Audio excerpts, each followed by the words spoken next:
Hello students, आज के इस छोटे से लेक्चर में हम देखेंगे कि बैंकिंग कंपनी फाइनल अकाउंट का जो balance sheet and profit and loss account है उसका फॉर्मेट कैसे मेमोराइज करना है।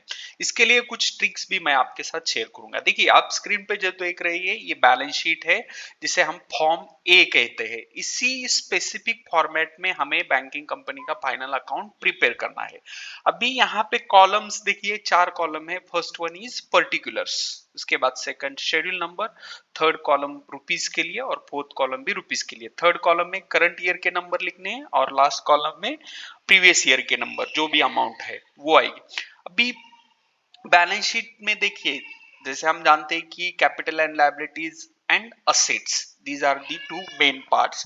तो यहां पर भी आप ऐसे ही बैलेंस शीट को स्प्लिट कर सकते हैं। कैपिटल एंड लायबिलिटीज में देखिए 5 टाइटल है। 5 टाइटल कौन से? Capital schedule number 1, then reserves and surplus, deposits, borrowings and other liabilities and provisions. ठीक है, तो ये जो मेन पार्ट शेड्यूल है ये कैपिटल एंड लायबिलिटीज रिलेटेड है, और हम कह सकते हैं कि these 5 schedules are related to the liabilities of the banking company. तो आप अगर ऐसे इसे याद रखेंगे कि हाँ, पहले 5 शेड्यूल लायबिलिटीज के हैं और उसके बाद वाले 6 शेड्यूल असेट्स के हैं, इस तरह से अगर आप मेमोराइज करेंगे तो ये शेड्यूल्स और ये फॉर्मेट इजीली याद हो जाएगा। साथ में आप इस तरह से कुछ इनिशियल लेटर लेके कुछ एक वर्ड भी बना सकते हैं। तो यहाँ पे मैंने एक आपको बना के दिया है, जैसे कैपिटल का सी लिया, रिजर्व्स एंड सरप्लस का आर, डिपॉजिट का डी, बोरोविंग्स का बी और अदर लायबिलिटीज एंड प्रोविजंस का वो। तो इस तरह से शॉर्ट फॉर्म बना के भी आप इसको मेमोराइज कर सकते हैं।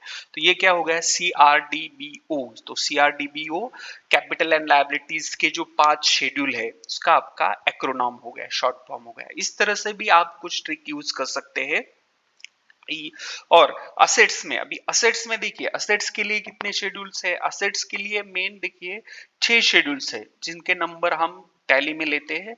और उसके बाद शेड्यूल नंबर 12 है contingent liability, it is outside the balance sheet, ये बैलेंस शीट के बाहर आता है। तो यहाँ पे असेट्स में देखिए cash and balance with RBI schedule number 6, balances with bank and money and call and short notice schedule number 7, investment schedule number 8, advances schedule number 9, fixed assets schedule number 10 and other assets schedule number 11। Okay, तो इस तरह से आप इसको memorise करना है कि हाँ, ये असेट्स के 6 शेड्यूल्स है मेन।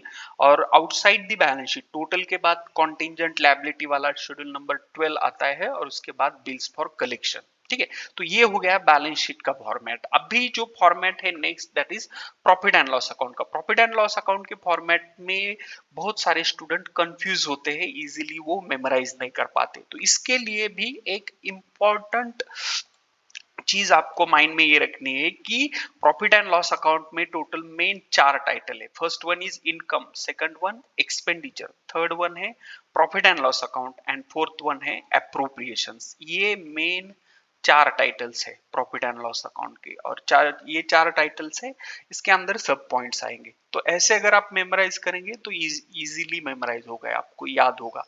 तो पहले इनकम, इनकम में क्या आएगा? Interest earn and other income. तो इसके शेड्यूल नंबर 13 एंड 14, ये शेड्यूल नंबर लिखना है। यानी इनकम के 2 शेड्यूल है, शेड्यूल नंबर 13 एंड 14। 13 का टाइटल है इंटरेस्ट अर्न एंड 14 का अदर इनकम। उसके बाद एक्सपेंडिचर, एक्सपेंडिचर में भी मेन 2 शेड्यूल है, interest expanded and operating expenses. ठीक है, इसके शेड्यूल के टाइटल है शेड्यूल नंबर 15 एंड 16। और उसके बाद प्रोविजंस एंड कॉन्टिजेंसीज भी यहाँ पे लिखना है। प्रोविजंस में like provision for taxes, provision for bad and doubtful debts, ये कुछ प्रोविजंस हम जो करते हैं उसका सेकंड इफेक्ट यहाँ पे आएगा। ओके, सेकंड इफेक्ट यहाँ पे लिखना है, आप ब्रैकेट में लिखिए, जिसकी जो भी अमाउंट आएगी वो अमाउंट यहाँ पे लिखना है। ये हो गए इनकम एंड एक्सपेंडिचर। अभी हम टोटल इनकम में से अगर टोटल एक्सपेंडिचर माइनस करेंगे तो ऑब्वियसली हमें नेट प्रॉफिट या नेट लॉस मिलेगा, जो भी है व्हाटएवर। तो income minus expenditure, total income minus total expenditure will give us net profit for the year, और वो नेट प्रॉफिट हम यहाँ पे लिखेंगे। ठीक है, करंट ईयर का। और net profit brought forward, previous year का अगर कुछ प्रॉफिट है, बैलेंस है, तो वो यहाँ पे लिखेंगे। और करंट ईयर का प्रॉफिट, प्रीवियस ईयर का प्रॉफिट, इसकी टोटल यहाँ पे लिखनी है आपको, टोटल यहाँ पे आएगी टोटल। उसके बाद लास्ट जो टाइटल है प्रॉफिट एंड लॉस अकाउंट का main title, that is appropriation, fourth title. तो इसमें ट्रांसफर टू स्टैट्यूटरी रिजर्व, जैसे कि हम जानते हैं बैंकिंग कंपनी को हर साल जो भी प्रॉफिट है उसका 25% स्टैट्यूटरी रिजर्व को ट्रांसफर करना होता है, ये लीगल प्रोविजन है। हाँ, इसमें एक करेक्शन ये है कि अकॉर्डिंग टू सिलेबस, कुछ यूनिवर्सिटी का सिलेबस जो ओल्ड सिलेबस है जिसमें चेंजेस नहीं किए वो 20% लेते हैं, ठीक है।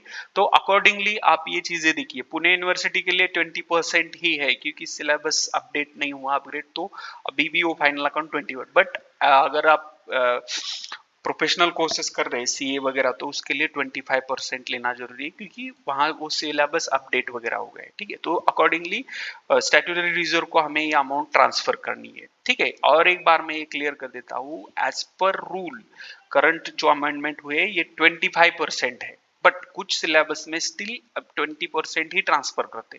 तो आपके सिलेबस में जो है चीजें अकॉर्डिंगली आपको ये अमाउंट ट्रांसफर करना है, ट्रांसफर टू स्टैट्यूटरी रिजर्व। उसके बाद transfer to other reserve, other reserve को भी हम अमाउंट ट्रांसफर करते हैं इसमें से।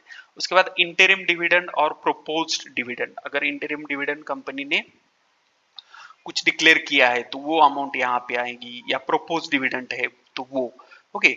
तो बेसिकली जो भी प्रॉफिट है हमारे पास, यहाँ पे जो प्रॉफिट आया ना, टोटल प्रॉफिट करंट ईयर और प्रीवियस ईयर का जो भी प्रॉफिट यहाँ आएगा आपके पास, इस प्रॉफिट में से आपको ये अप्रोप्रिएशन लेस करने हैं। अप्रोप्रिएशन यानी transport to reserve, transport to other reserve, propose dividend वगैरह, क्योंकि अगर प्रॉफिट रहेगा तो ही कुछ हम अप्रोप्रिएशन कर रहे हैं ना।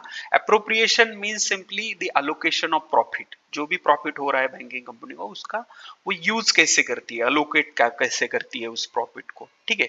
तो उस रिलेटेड पॉइंट्स या अमाउंट यहाँ पे लिखने के बाद जो भी बैलेंस आएगा, ये balance transfer to balance sheet, यानी बैलेंस शीट के शेड्यूल नंबर 2 में ये बैलेंस ट्रांसफर होगा, ठीक है, यहाँ पे।